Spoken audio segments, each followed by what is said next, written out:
پہلی بات تو یہ کہ 2019 میں جو دھوکے دیے گئے تھے کچھ طبقوں کو، اور جس دھوکے میں لا کے کچھ طبقوں کو یہ گمان ہوا تھا کہ 2019 5 اگست کے فیصلے شاید ان کے حق میں ہیں، آج ان پہ بھی حقیقت واضح ہو چکی ہے کہ 5 اگست 2019 کے جو فیصلے تھے نہ صرف کشمیری لوگوں کے خلاف تھے، وہ پورے جموں کشمیر عوام کے خلاف تھے۔ اس میں چاہے لداخ سے وابستہ لوگ ہو، جموں سے وابستہ لوگ ہو یا کشمیر سے وابستہ لوگ ہو۔ 2019 کے فیصلوں نے ہم سے ہمارے اختیارات چھینے، ہم سے وہ سٹیٹس چھینا جس سٹیٹس کے ذریعے ہم اپنے فیصلے خود کرتے تھے۔ دوسری بات یہ کہ جس طرح سے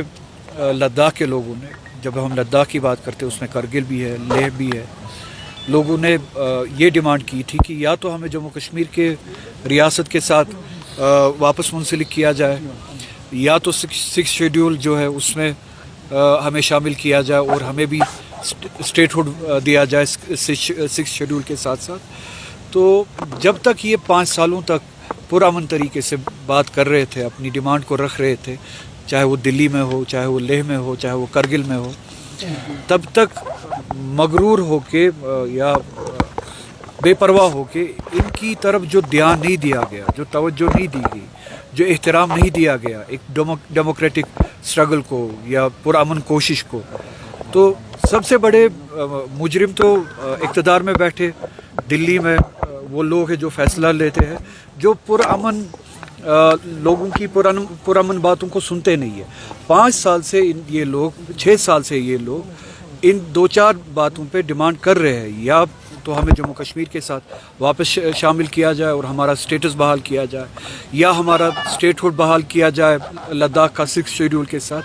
تو ابھی تک ان کے ساتھ انگیج کیا جانا چاہیے تھا، پرامن طریقے سے جب یہ بات کر رہے تھے ان کے ساتھ بامانہ طریقے سے انگیج کیا جانا چاہیے تھا، ان کی ایسپریشنز کا احترام رکھا جانا چاہیے تھا اور ان کی ڈیمانڈز کو پورا کیا جانا چاہیے تھا۔ اب جب کہ کل یا پرسوں بدقسمتی سے ایک واقعہ پیش آیا، اس واقعے کی آڑ میں اب ان کی جائز ڈیمانڈ کو یا ان کی جائز اسٹرگل کو بدنام کیا جا رہا ہے، اینٹی نیشنل بتا کے یا چائنیز ایجنٹ بتا کے یا ISI کا ایجنٹ بتا کے۔ کل تک جب یہ 6 سال تک پرامن طریقے سے بات کر رہے تھے اور آج بھی پرامن طریقے سے بات کر رہے تھے، تب تک آپ نے ان کو انگیج کیوں نہیں کیا؟ ان کے ساتھ ٹیبل پہ کیوں نہیں بیٹھے؟ مذاکرات اس طریقے سے کیوں نہیں کیے کہ وہ کسی نتیجے پہ پہنچتے اور حالات اس حد تک خراب نہیں ہوتے؟ کیا آپ چاہتے ہیں کہ حالات یا لوگوں کو اس حد تک دھکیلا جائے جہاں پہ مایوسی ہو، اور مایوسی کے ویکیوم میں، مایوسی کے اس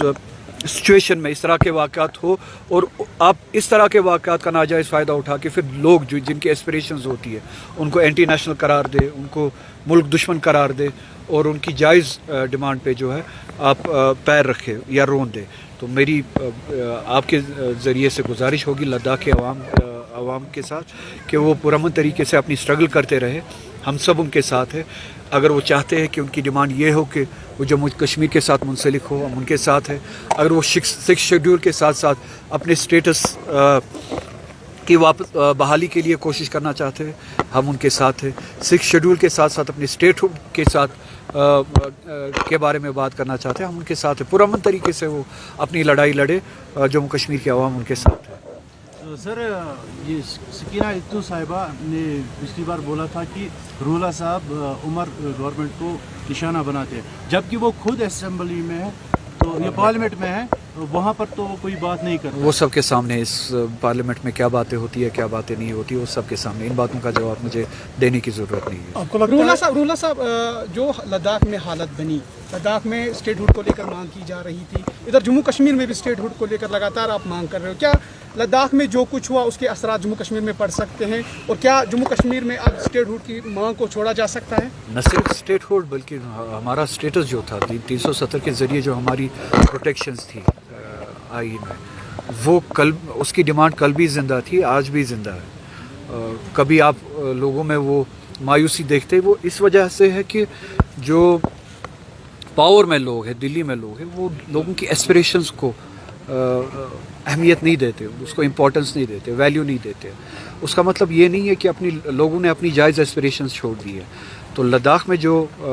ڈیمانڈ ہے لوگوں کی، جو اسٹرگل ہے، وہ ریفلیکشن ہے جو جموں کشمیر کی عوام جو ہے ان جنرل جو فیل کرتے ہیں. تو بہتر ہوگا اس ملک کے لیے جب تک پرامن طریقے سے ڈیموکریٹک طریقے سے لوگ اپنی بات کرتے ہیں, اپنے ایسپریشنز کے بارے میں بات کرتے ہیں, اپنے حقوق کے بارے میں بات کرتے ہیں, تو ان کو سنا جائے اور ان کی جائز مانگوں کو پورا کیا جائے, ہمارے اسٹیٹس کو بحال کیا جائے. خدا نہ خاصہ اس طرح کا ویکیوم کریٹ نہ ہو کہ جس میں جو ہے پھر اس عوام کو بھی اور ملک کو بھی نقصان اٹھانا پڑے. یہ کسی کے حق میں نہیں ہے. جمہوری طریقے سے پرامن طریقے سے اگر جموں کشمیر کے عوام ہم سب اپنی ایسپریشنز کے بارے میں بولتے ہیں, اپنے رائٹس کے بارے میں بولتے ہیں, تو یہ ملک کے حق میں ہے کہ جو دلی میں طاقتیں ہیں وہ جموں کشمیر کے لوگوں کی بات کو سنے اور اس کو پورا کرے, اس پہ عمل کرے. ہماری پروٹیکشن جو 370 کے ذریعے ہمیں جو پروٹیکشنز تھی اس پوری ریاست کو بشمول لداخ, وہ پروٹیکشنز ہمیں واپس دیں اور وہ اسٹیٹس ہمیں واپس دیں. عمر عبداللہ نے کل کہا تھا کہ ہم بی جے پی سرکار کو جموں کشمیر میں نہیں آنے دیں گے, ہم اپنی طریقے سے کام یہاں پہ کر رہے ہیں اور ہم کرتے رہیں. تو اچھی بات ہے, جموں کشمیر کے لوگوں نے ووٹ ہی اسی لیے دیا تھا پچھلی اسمبلی الیکشن میں کہ بی جے پی کو جموں کشمیر سے دور رکھا جائے. تو یہ ہماری ذمہ داری ہے, یہ کسی پہ مہربانی نہیں, یہ ہماری ذمہ داری ہے اس وعدے پہ عمل کرنا ہے. اس تنظیم نے ووٹ لیا ہے اس بات کے لیے کہ ہم بی جے پی کو اس ریاست سے دور رکھیں گے. یہ مہربانی نہیں ہے, وہ اپنے کول پہ اور اپنے وعدے پہ عمل کرنے کی بات ہے. Thank you sir. شکریہ.